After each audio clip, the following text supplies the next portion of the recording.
So let's talk tarot. I wanted to just touch on some books tonight. Our tarot Bible. All right. So, Sacred Tarot.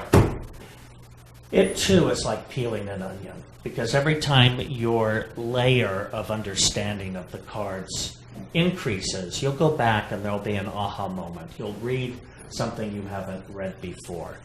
Although I teach the cards primarily from the perspective of divination, because that's really what everyone wants to know, is how can I use this to gain insights, answer questions, and get some grip on my life or be helpful to other people? How can I alleviate the suffering of someone else by giving them information and strategies and coping skills, which is basically what we're all doing in life. So with this book, the more and more you read it, you can extract that. But it also approaches, if we think of it as the symbolical sphinx, the paws of the lion correspond to the tarot as a spiritual science. Head of the man, the paws of the lions are the science of vibration, where, much like in astrology, everything has a key or a tone. Whether in light, we see light broken down into a spectrum, where there are distinct tones. We all get different emotional feelings from color, and we choose color accordingly. Sound, one can go through the octave with a set of tuning forks, and each key on the octave is a different vibration. Color is light moving at specific waves of frequency, at specific vibration. Sound is air moving at particular vibration and having an impact on our ears. So there is the science of spiritual vibration, that as above, so below, that everything puts off a key or a tone. In astrology, we might talk about the tone as being power urges or domestic urges or intellectual urges, or we might say that somebody's mercurial in temperament, or that they're saturnine, or they're jovial. We're talking about a type of vibration. So one of the things that tarot can be used for is sort of understanding vibration. Here we have 22 keys.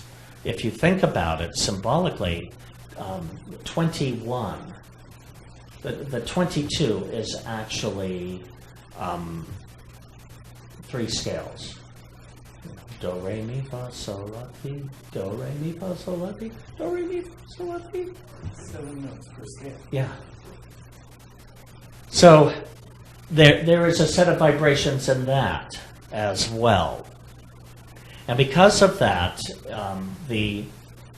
there are similarities between the planets and the signs because of the vibratory similarities. If we think of the king and the queen, the sun and the moon, and then their court, much like a chessboard, is being flanked on either side by then Mercury, which governs on one side of the queen, Gemini, on the other side of the king, you have Virgo. Outside of the Mercury courtier, you have Venus, which to one side of Gemini, you have Taurus. To the other side of Virgo, you have Libra. And then we move out from that to Mars. And on one side of Taurus, you have Aries. On the other side of Libra, you have Scorpio. And then we move out to Jupiter, the next sequence in order. And to one side of Aries, you have Pisces. To the other side of Scorpio, you have Sagittarius. And then lastly, butted up against one another in the winter months, we have Capricorn and we have Aquarius. Saturn on the outer phalanx of this court. So much like that, the vibrations of the planets are reflected through the signs.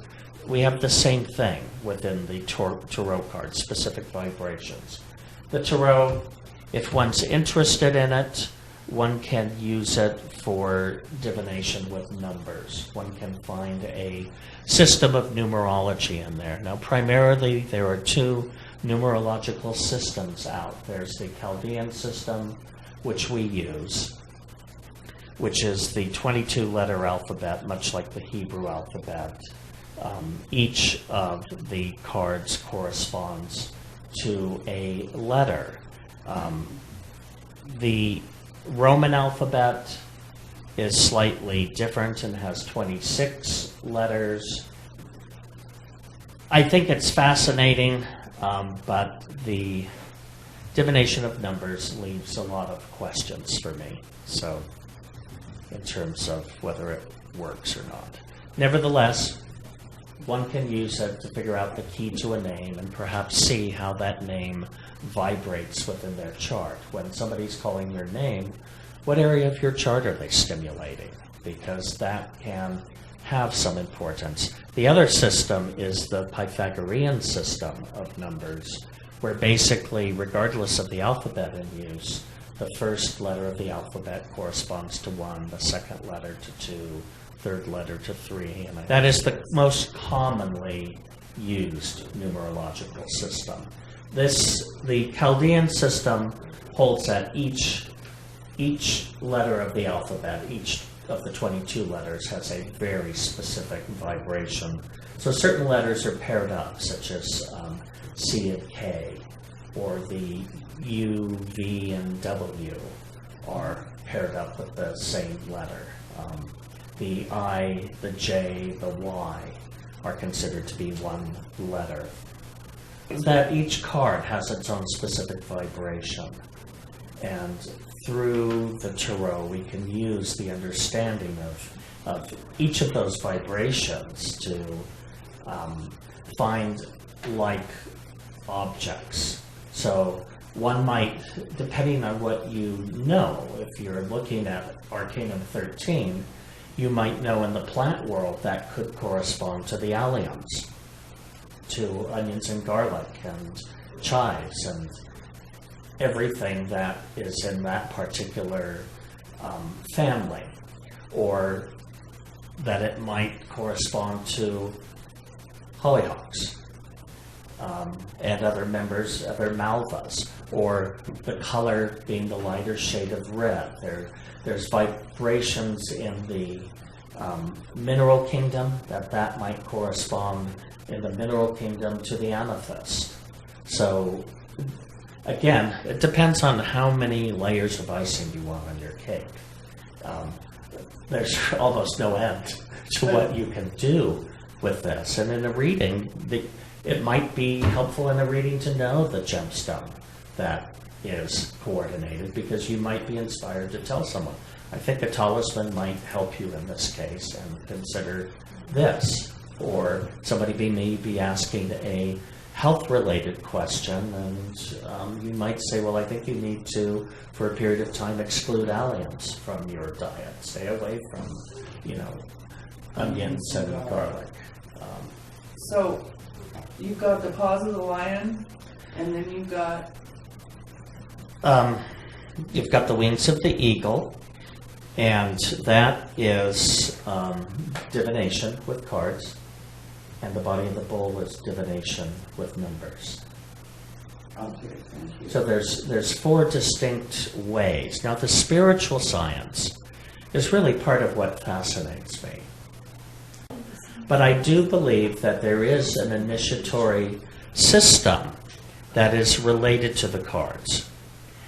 It may not come from underneath the Great Pyramids, but it certainly came. We do know its history goes back to the late 1700s among the Masonic groups in Europe at that time.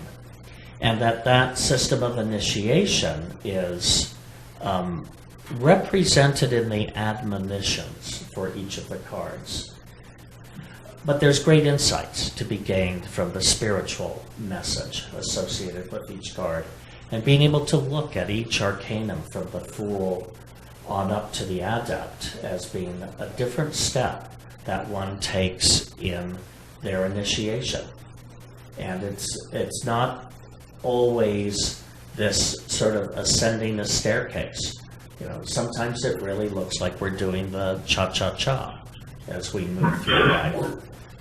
as we're making forward and backward steps. But the cycle of necessity teaches us that it's all evolution, that in a sense we're always moving forward. That is touched upon in this book, which Vicki Brewer compiled about 3 years back. Meditations on the Egyptian Tarot.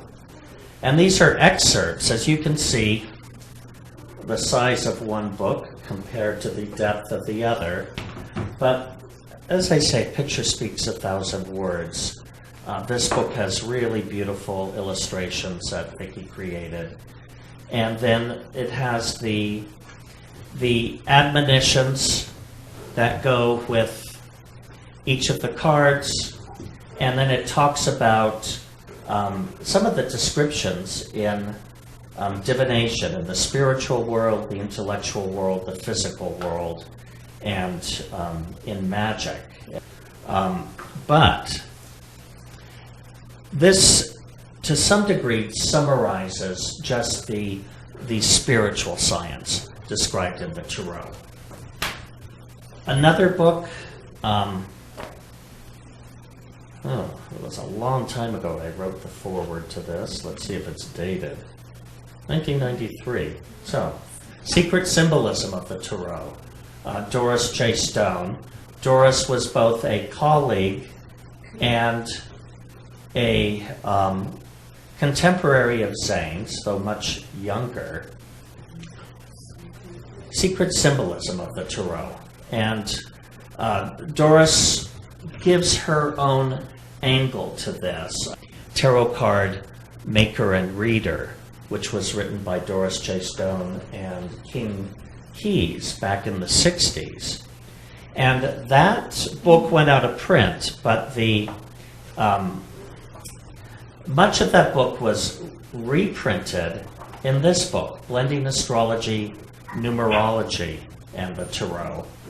And what is magnificent about this book is the fact that Zane gives us a great deal of information about the major arcanum and 2 liners for the minors.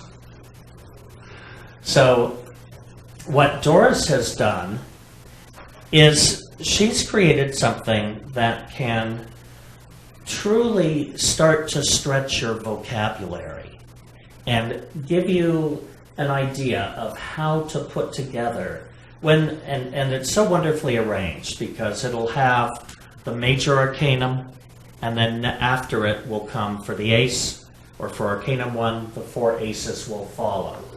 And it gives you some key phrases to use in interpretation, and it does the same for the minors. For me, this book primes the pump, that it can help you to start drawing up from your own creative mind, your own subconscious, ways of putting your vocabulary together to make meanings. So these are 4 books that I do think are invaluable, each in their own way, in the process.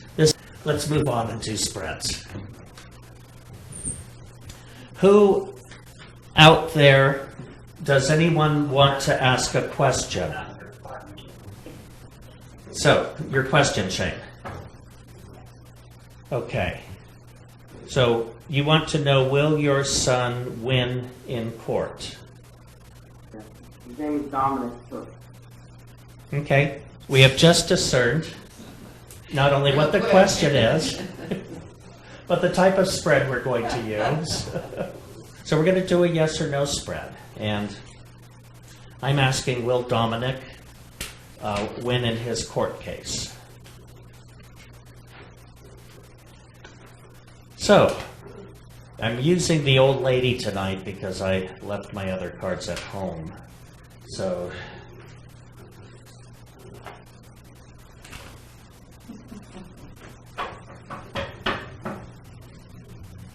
it's like giving her a chiropractic treatment. You got a flexible spine. Yes. I shuffle the cards using my left hand. I've cut them from right to left into 3 piles. and I've rearranged some of them as I move along, and I've repeated that process 3 times while concentrating on receiving a truthful answer to the question. Not only wanting a truthful answer, but wanting the information to be helpful. So, I'm going to lay out from right to left 5 cards in a row. And these cards represent the distant past, the near past, the present, the near future, and the distant future. All of the cards are worth 1 point, with the exception of the center card, which has 2 points. Those cards which are right side up are saying yes, reverse cards no. This is the only spread where I turn everything over before giving an answer.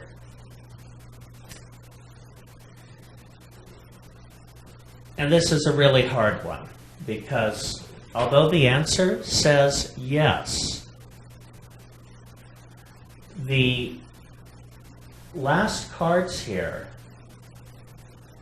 look like there is something complicated involved. The center card, which is right side up, is the Queen of Coins, who is pictured holding the scales. So, I don't know if he's going to have a female judge. He does. Okay. He does. He's a tyrant. That's what they call it. Right. So, it looks like it's going in his favor, but with the Ten of Swords reversed in the near future, and the Queen of Swords reversed in the distant future, there's something complicated going on. I don't know if this is a court case where the outcome might involve his having to do some type of service.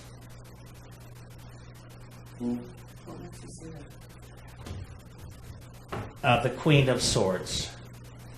To me, the Ten of Swords shows some type of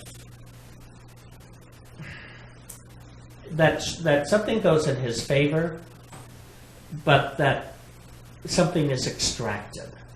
Normally, the Ten of Swords is read as a loss of employment, sudden loss of employment. Whether this is something that he has done where he has to come before a judge, and where, in a sense, there may not be time served, but community service.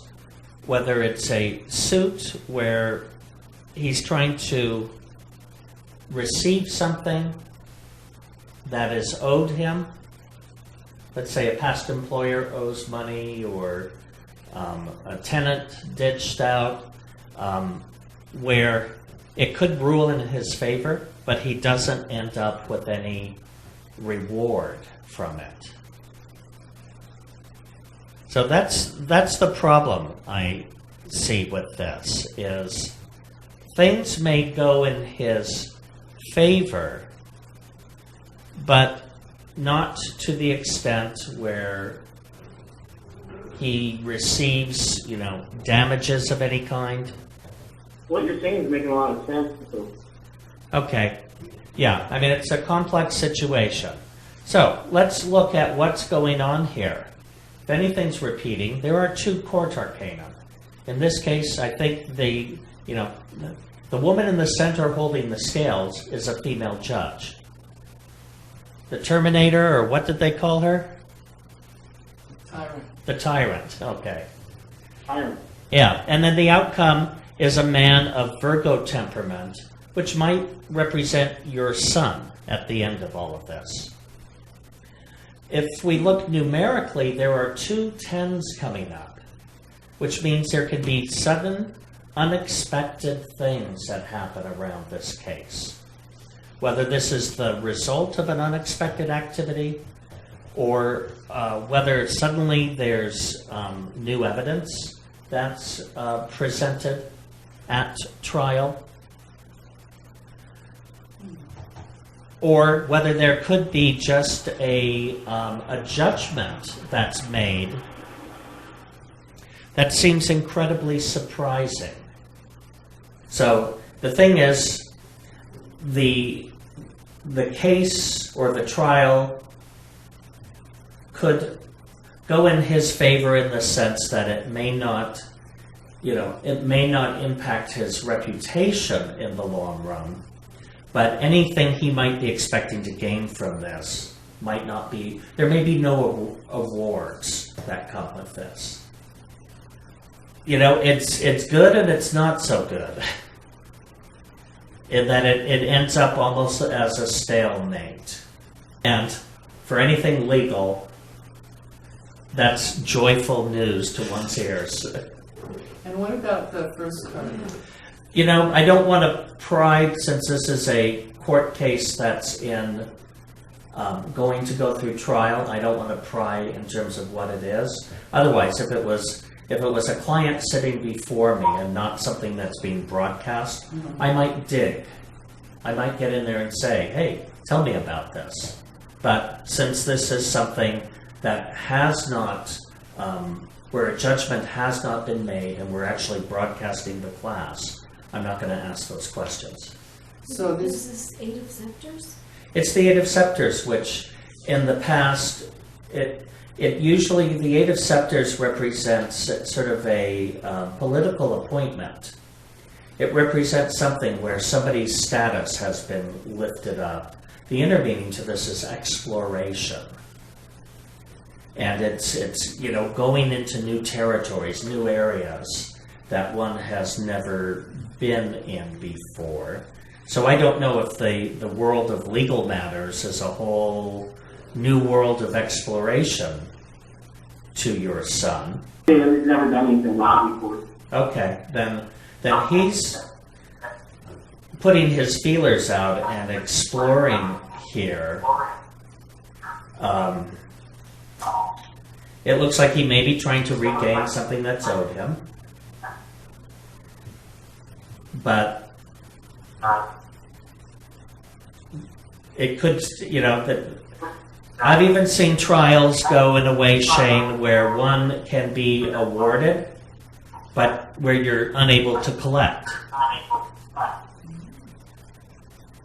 That's what I see here. Hopefully you gleaned some information from that that's useful. I will. Thank you. You're welcome. If I'm not broadcasting something about a legal I matter, get that. I would want to know more. It's like, okay, tell me what happened, because I'm seeing this. What led up to this court case?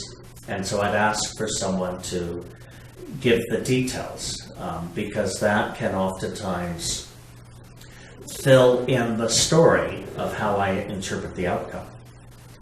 a political appointment, might that bring up questions about is somebody's reputation or honor or position being challenged legally here? Right, no, and that's a good thing. The Eight of Scepters, let's say this was a case about an employment matter. You know, let's say the political appointment.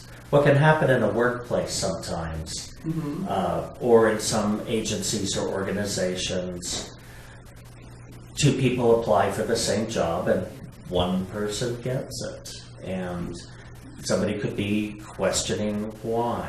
If all of my qualifications or my education is greater than this person, why am I not getting it? So that's one level where a political appointment. Anyone else want to ask a question? I have a question. It relates to my daughter. She's applied for a job, and in theory, you know, she should get it, but she hasn't heard. So she's kind of, as you would be in that situation, kind of anxious about it. Will my daughter get the job that she is after? happens. Okay, we have another yes or no question. Yes, my mind makes fleeting connections with things. Okay. 5 cards. You know the routine. Right to left. Over. Over. Over. Okay, we've got 1, 2, 3, 4 saying yes. But it's a complex reading. Past of the matter, Queen of Swords, Virgo. Of course, this is relating to a woman, and it's relating to job. Virgo governs the 6th house of employment, work, and labor. So this is probably her in the application process. The 5 of Coins shows up recently, so to me, there may be something about this position that is promising.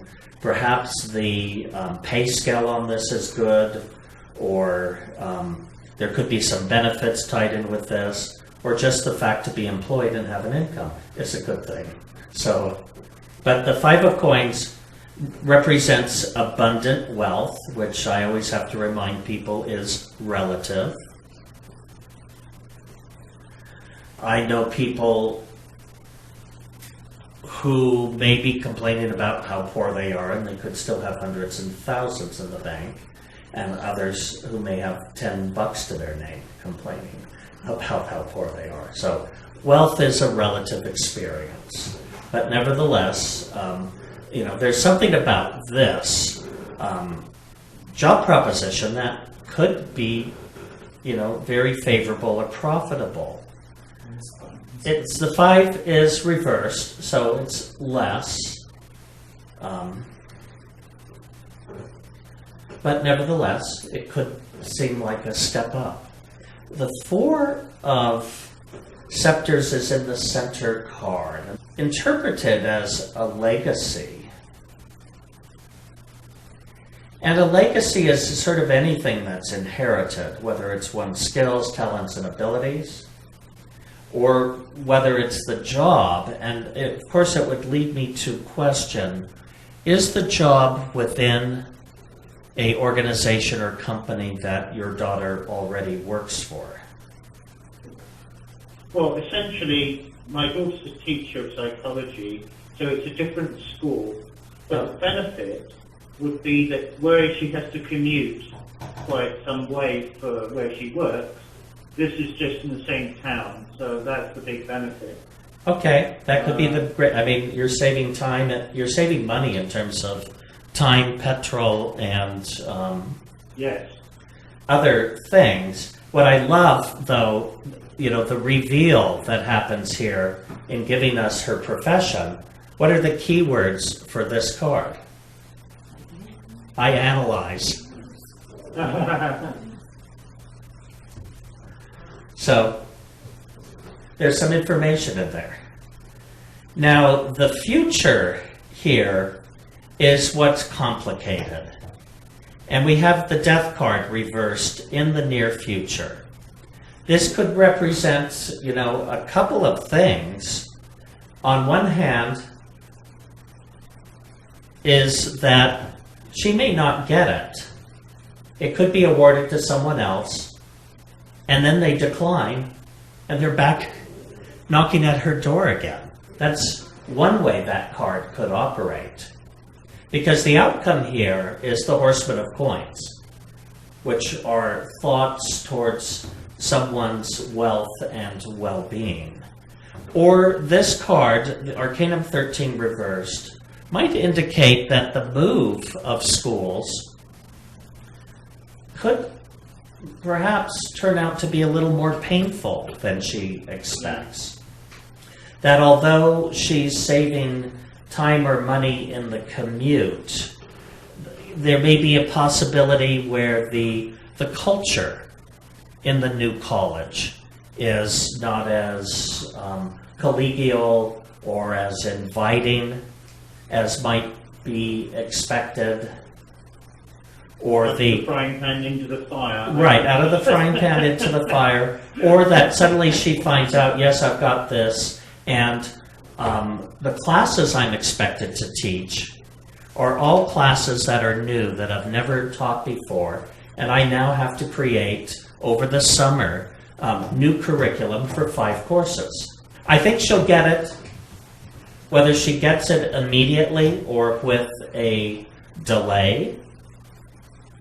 Yeah. And I think it I will... think delay is a key thing here, actually. Yeah, I think there's... That is what is why the anxiety, because there is delay, you know. And then again, I think it's going to be harder, even though it's closer to home. There's going to be so much about it that's new. It's going to be her own learning curve, whether it's her becoming, just physically familiar with the campus, whether it's suddenly not necessarily teaching her familiar repertoire of classes.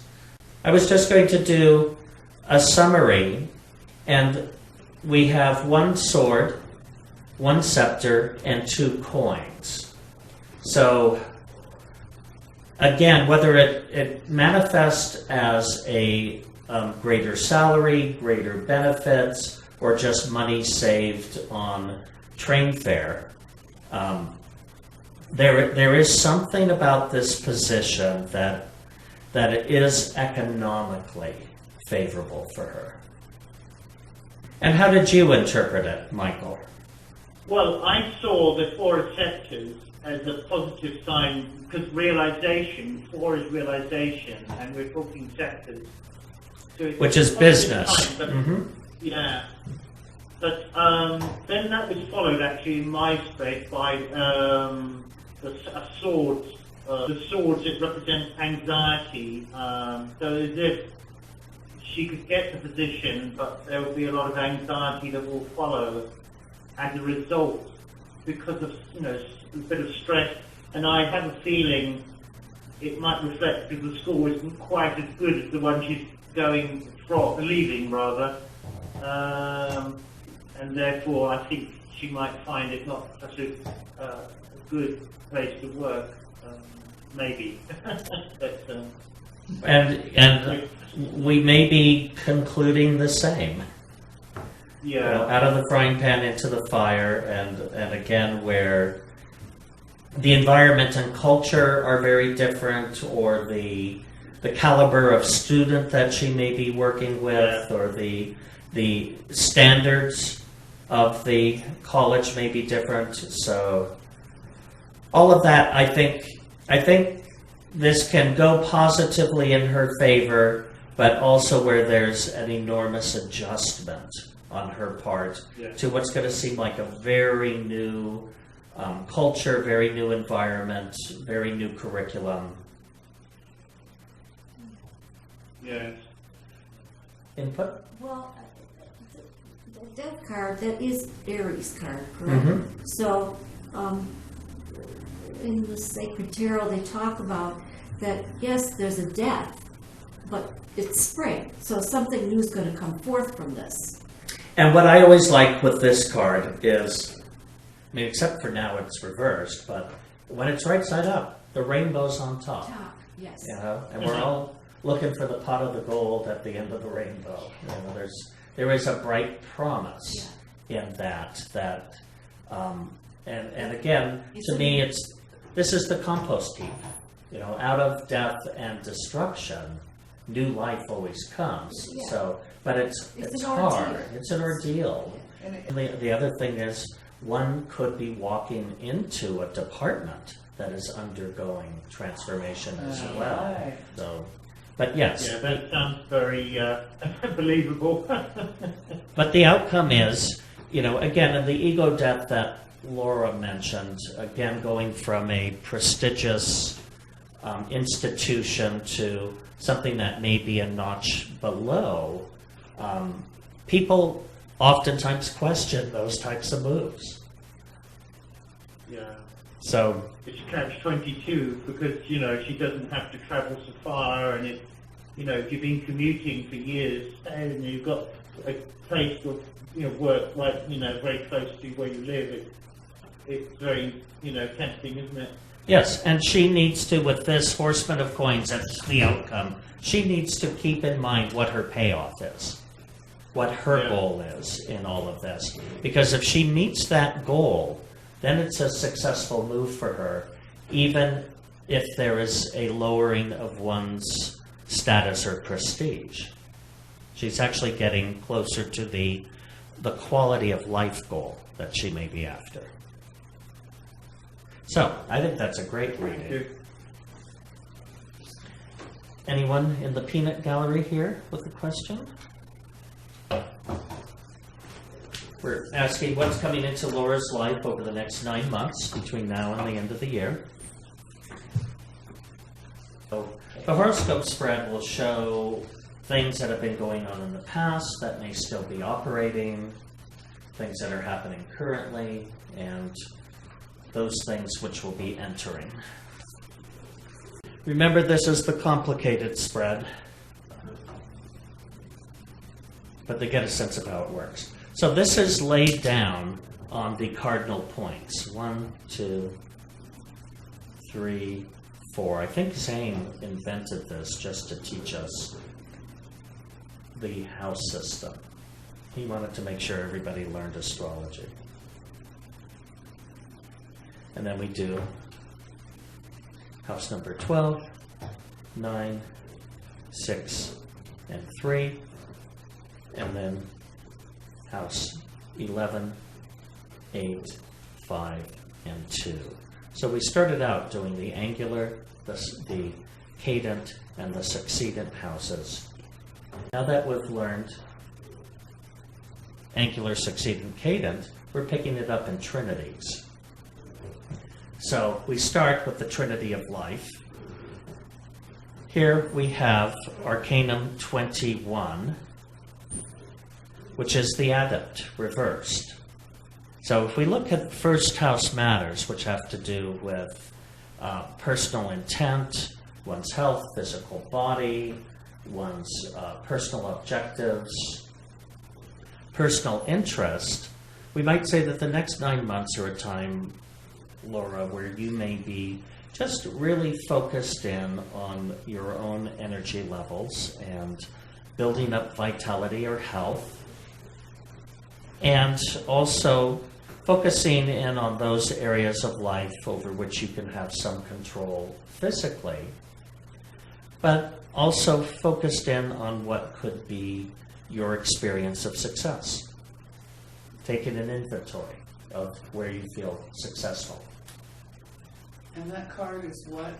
We call it the Adept. Oh. It's the World in other decks, Arcanum 21. There must be some area of your life where you feel like there are honors or recognition that come your way. And so it's tapping into what those are and, feeling that the vibration that surrounds success. In the 5th house of creativity, we have Arcanum 5, the Hierophant, or known as the Pope, and this is reversed in the 5th house. So this can indicate either,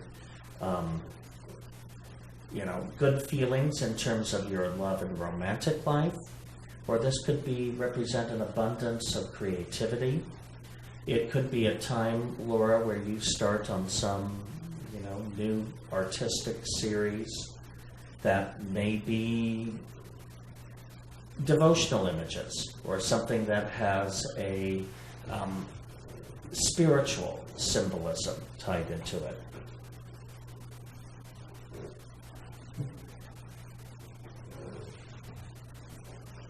And then the 9th house of travel, of philosophy, of the higher mind is where we have the moon, Arcanum 18, Wow. which can Pretty show, dangerous. the Trinity of Life. So this is going to be a time where you could feel not necessarily at peril in your philosophical life, but there could be confusion going on. The 2 dogs here that are, baying at the moon could have you pulled between different teachers, different philosophical schools, encountering information from one tradition that may contradict another. There could be moments of confusion or being confounded in some ways. But it can also, it's a card that can represent some disappointment. So this would be a time also where you might have to watch carefully relationships you might have with teachers, mentors, gurus, ministers, persons who might be authorities in some way in the philosophical realm, but the physical authorities. So that's just looking at the ninth house from the philosophical perspective. If we wanted to look at this from travel, it may not happen.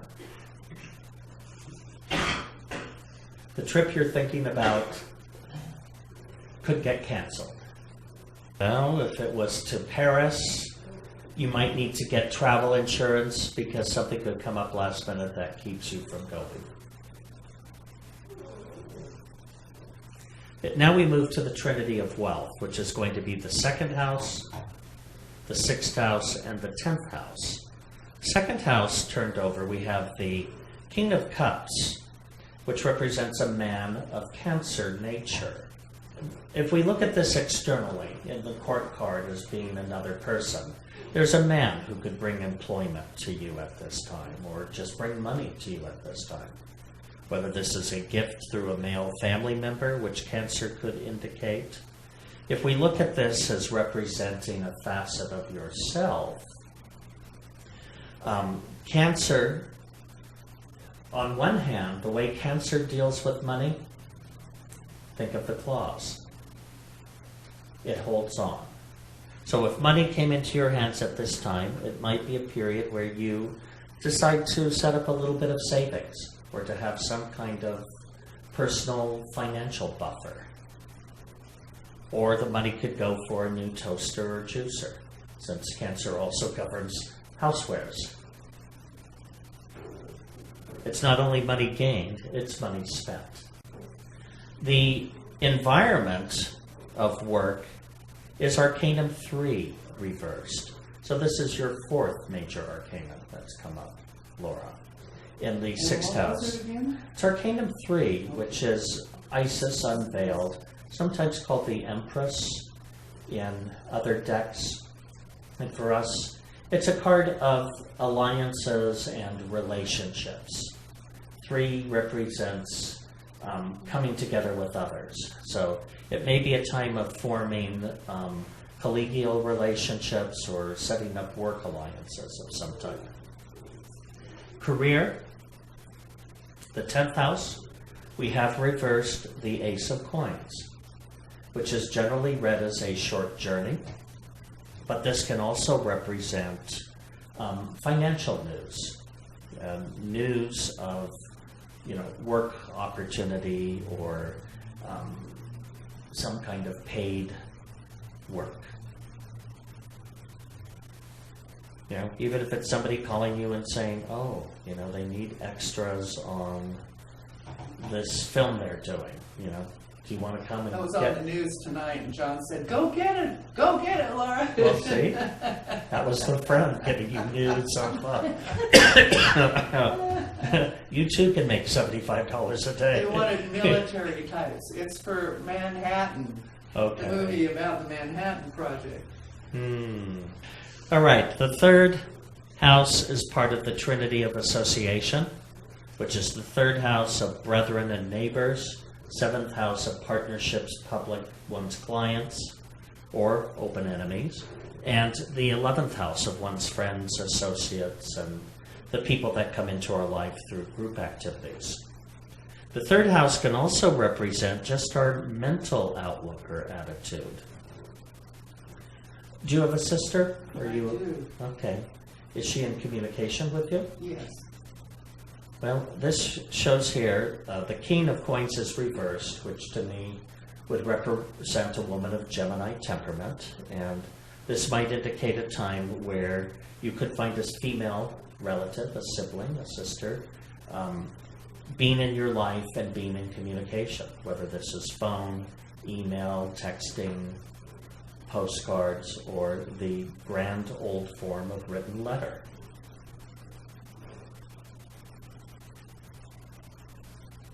But it's also being Gemini, you may find yourself being somewhat cautious, just not knowing which personality may show up. Mhm. Interesting, because she's a Sag, the opposite of Okay. Gemini. In terms of partnerships, here we have the Seven of Coins reversed, which can be money earned on a journey. So I don't know if John is going to be driving to Santa Fe to install doors, but okay. But it's a time where you could find a companion coming into some money or feeling more successful. And this card is the Seven of Coins in the House of reversed. Partners. 11th House of Friendships, we have the Five of Cups. So this is a time, Laura, where you could feel loved by your friends. That's nowhere near your birthday, so you're not getting a cake from us. But you are going to find just people, basking in the loving adoration of friendships, feeling that you've created a family out of what could be a group activity, a charitable cause, a circle of friends that may connect regularly. This card represents being lucky in love, though its position, being in the 11th house, means that you could, again, you could feel the affection of your friends, or their generosity, their goodwill, their kindness towards you. The last trinity is the Trinity of Psychism, where we have home and family, the spirit world as well as other people's money, and our deep, dark interiors. In the 4th house, we have the Horseman of Cups, which are feelings of love either towards your home or family. We normally interpret this card by seeing these thoughts as coming from the Court card closest to it, which we have determined as your sister. So this might actually be a time where you really feel some familial warmth or affection or words of caring kindness or fun, wonderful reminiscences about the past, raking up the good memories. Rather than when she, without asking, took your sweater and, wore it to the school dance. That kind of stuff. This is going to be the happy memories coming back in. And or feeling more comfortable or happy in terms of the place where you live. Maybe The associations they're in. yes. Yeah. 8th house. So that could have to do with John as well, right? Mhm. Yeah. Yeah. The 8th house being other people's money. We have Arcanum 8 reversed, which is justice or the balance. So, don't know that you're involved in any court cases, but who knows? This could represent money coming from outside sources, where you may feel like there's some fair or adequate compensation. I don't know if this is a increase in Social Security or something else that may come your way and cause you to feel safer or more secure. That's this. Yes. And it's the... Arcanum 8 reversed in the 8th house. Okay. Or if we looked at this from the perspective of unseen entities in the spirit world, this could be a time where you might feel the spirit of justice around you. And the 12th house of inner space, we have the Ace of Swords. And the Ace of Swords has to do generally with bad news. The position in the 12th house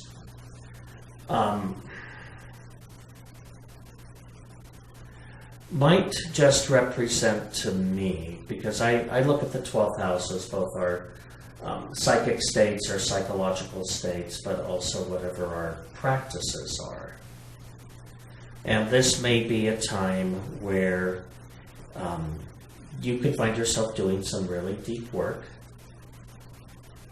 whether this is, converting processes where negative thinking come up for you, or it could also represent a period of mourning. The Ace of Swords can be news of someone's sickness or death, which, when received by you, could hit you on a very deep level. You could either find yourself mourning in an anticipatory way someone, or having a sudden loss that creates a state of mourning for you. So this is a very big, complex reading. And if we look at it,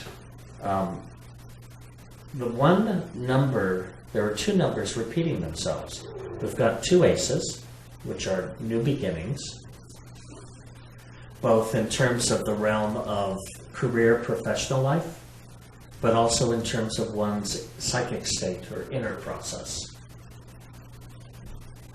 The Ace of Swords in the 12th house could be letting go of something. It could be just going through a process of inner renewal. We have two fives. We have Arcanum 5 and the 5 of Cups in the house of love and the house of friendship. So it's definitely a time, this is something that shows both so much contentment in terms of these feelings of success, feelings of being loved, caring family, collegial relationships. The two stressors that come up for me are the 9th house, which could be both the 9th house and the 12th house, which could be, just a time of an internal philosophical conundrum. Whether it's just an inner process, or whether it's something that's precipitated by someone you look up to in that realm.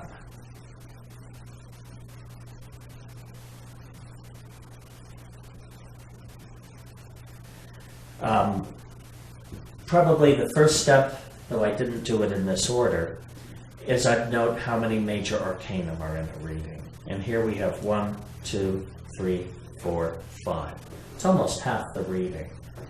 And even though all but one is reversed, it still shows that this may be a monumental time for you, that big things are happening, that it's a memorable time. If we look at court arcanum, we've got 2. A man who impacts you in a financial way, and a female relative who engages you in thought and communication.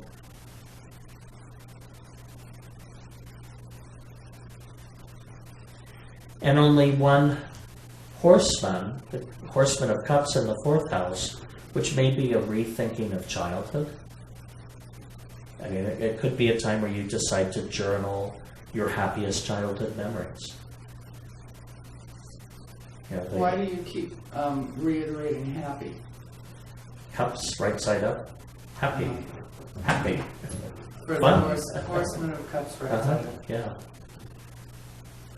Because I've been doing a lot of inner work around freeing myself up from old, like adult children issues and deep stuff that does have a happy emotional release as the product, but it's often slogging through a lot of old emotional, past stuff. Right, and I would say to add balance to that, do a separate journal where you're writing down your happiest memories. That first time at the park on the merry-go-round, where not the time when you went flying off and hit your head, but the one where you made friends and had a good time, or the Christmas that went without, mothers screaming in the kitchen and throwing potatoes, sort of thing.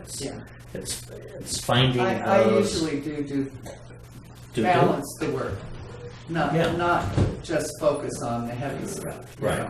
I like to. I often split the page in two. Great. And do it that way. Yeah, that's the thing to do, and just work on shifting the bias to recondition the childhood onto the good things. Because as humans, we have a negativity bias. It's just the way we're wired.